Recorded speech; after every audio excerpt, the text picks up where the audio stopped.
So you've made up your mind. You are going to Korea to teach. That's beautiful. That's great. But where do you even start applying? Who do you talk to? Which school do you go to? What do they mean criminal check? Apostle? Nah? Don't you worry. This is a series aimed to help you apply through the EPIK program.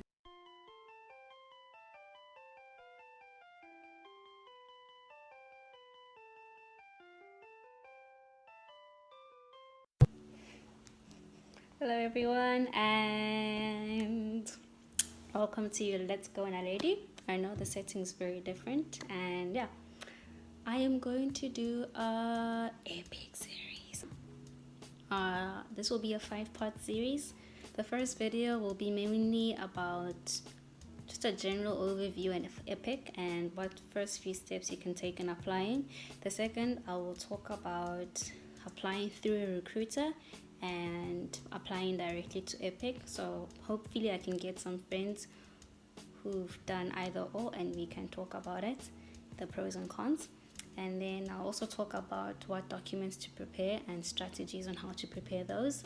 The third video will be the interview video, so I'll talk about how to prepare for the interview and my interview was another story, but yeah, I'll talk about that. And last one will be a general what to expect and how to best prepare to come to Korea to teach English. So yeah, let's start with part 1.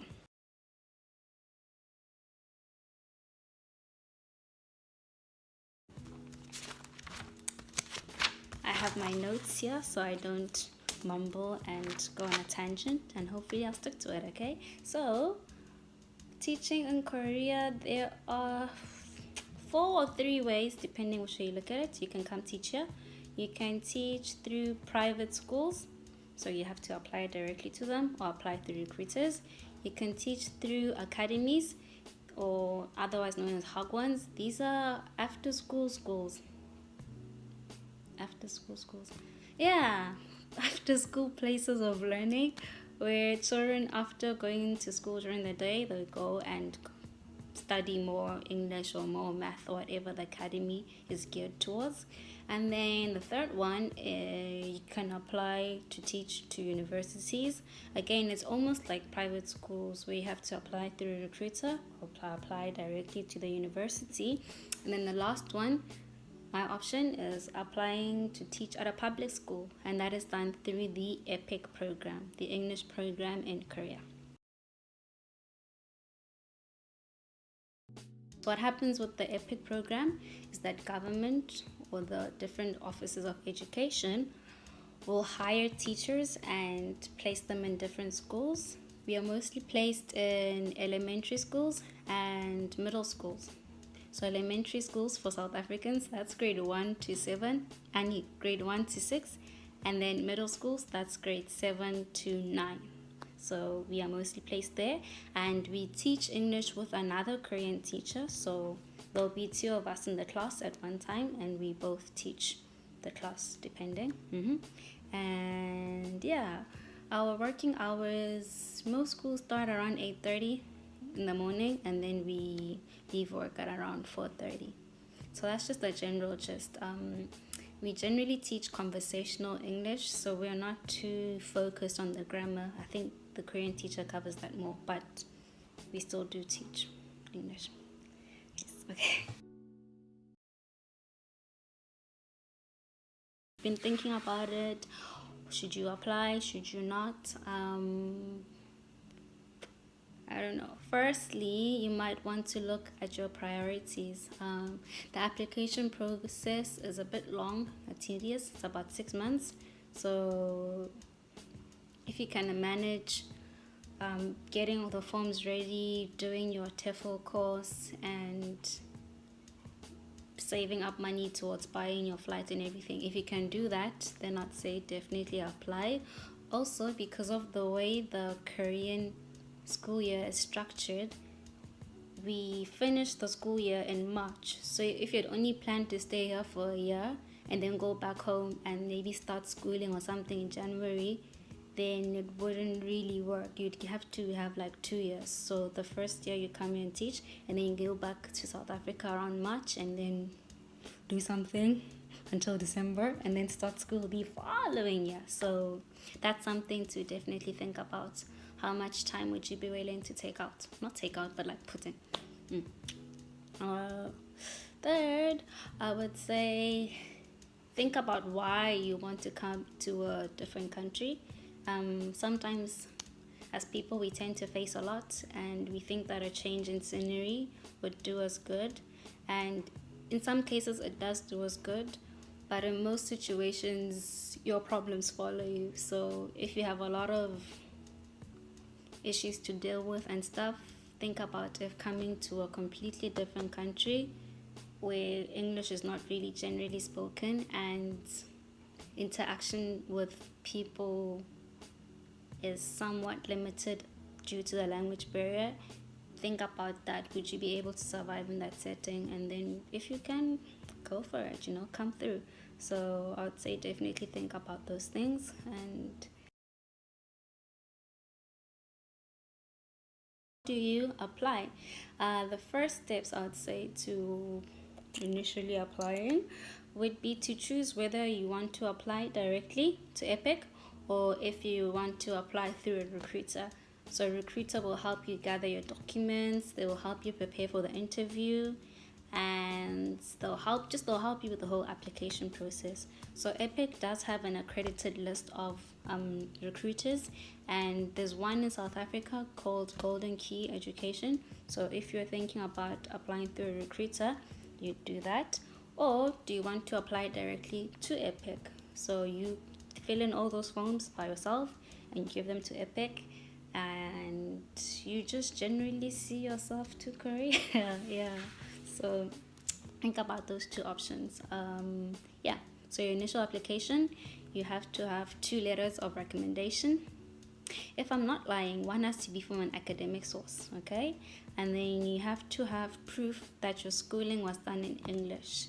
So apparently they said 7 years, but now it's 10 years. But for South Africans, it's the same thing. You need a letter from your primary school and your high school showing or stating that they are an English medium school. So that then you were taught in English from primary school until high school. Just generally, you need those 2 letters. So letters proving your schooling was in English, 2 letters of recommendation, your passport scan, and then lastly, the application. The application also includes a lesson plan section, and if you have extra material, you then attach it to this email, okay? Then you send out to EPIK. It's lots of information, okay? So EPIK generally has 2 intakes. So if you want to come here in spring, that means you come here around Feb, you need to start applying in August, which is very soon. Or if you want to come in fall, which is around August, you'd have to start your application around February. There's no really set closing date, but generally the earlier you put in your application, the better. So the quicker you fill in your application, you hand in your documents, the quicker EPIK can process your application and put you in a maybe location you preferred and perhaps schooling level you preferred. So it's better that you apply as quick as you can and have everything as ready as quick as you can. Sorry. Okay, so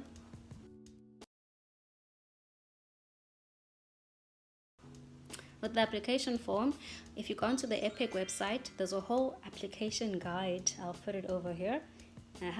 And if you look at that guide, you can generally fill in the forms. They show you how to fill in the form and what to expect, or in the form, what they expect you to fill out.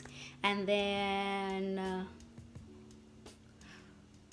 the thing that takes the most time in the form is the lesson plan. I know it took me 2 weeks to fill out the application form because I was still attending school, but that's something to think about, the lesson plan. There's lots of videos on YouTube about how to prepare that lesson plan and stuff, so go and check those out. Just literally type in EPIK application lesson plan and there'll be videos, or even just on Google there's a lot of blogs about that. And then I'd suggest that while you're filling out your application, actually, let me backtrack. Let's be chronological here. So you get the form, you fill it in. Whilst you're filling it in, you look at all the documents you need to prepare and you write them down and make a general timeline about how long each will take. So I know I'd set myself a timeline for 3 weeks for my documents anyway. So whilst working on the application, I was also sending through applications for my forms, getting my other documents ready. So that's something to really think about. Definitely, please apply for your background criminal check ASAP. So as soon as you download that form to apply, go to your police station, take your 100 rand note and go do this thing. It takes forever and it really delayed my application. I mean, I still got you, but just do yourself a favor. Go and get it as soon as you can. And that's basically it for this part.